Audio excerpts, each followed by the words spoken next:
Hello, ഞാൻ doctor Shakeeb. ഇന്ന് ഞാൻ സംസാരിക്കാൻ ഉദ്ദേശിക്കുന്ന വിഷയം റൊട്ടേറ്റർ കഫ് ഇഞ്ചുറീസ്. ആദ്യം റൊട്ടേറ്റർ കഫ് എന്താണെന്ന് നമുക്കൊന്ന് പരിചയപ്പെടാം.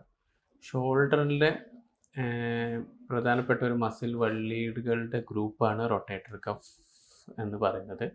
ഇത് പ്രധാനമായിട്ട് നമ്മുടെ ചെസ്റ്റിൻ്റെ അവിടെ നിന്ന് തുടങ്ങിയിട്ട് ഷോൾഡറിലെ അവസാനിക്കുന്ന മസിലിൻ്റെ വള്ളികളാണ്.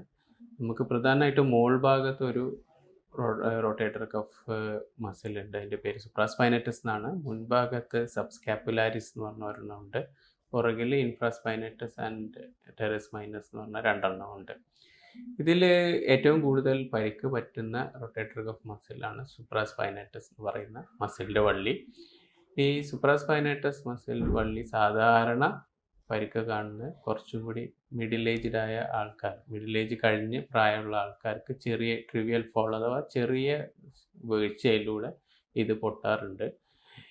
ഇത് പൊട്ടിക്കഴിയുമ്പോൾ ചെറിയ തരത്തിലുള്ള കീറലുകൾ നമുക്ക് മരുന്നിലൂടെയും ഫിസിയോതെറാപ്പിയിലൂടെയും സുഖപ്പെടുത്താൻ സാധിക്കുന്നതാണ്. മുഴുവനായിട്ട് പൊട്ടി ഇത് ഉള്ളിലേക്ക് വലിഞ്ഞു പോകുമ്പോൾ കീഹോൾ സർജറിയിലൂടെ ഇതിനെ തിരിച്ച് നമ്മൾ ഈ എല്ലിലേക്ക് കൊണ്ടുവന്ന് തിരിച്ച് അറ്റാച്ച് ചെയ്യലാണ് അതിൻ്റെ ചികിത്സ. കീഹോൾ സർജറിയിലൂടെ രോഗികൾക്ക് പെട്ടെന്ന് തന്നെ സുഖപ്രാപ്തി ലഭിക്കുകയും ഹോസ്പിറ്റൽ അഡ്മിഷൻ വളരെ കുറച്ച് സമയം വേണ്ടി വരുന്നുള്ളൂ.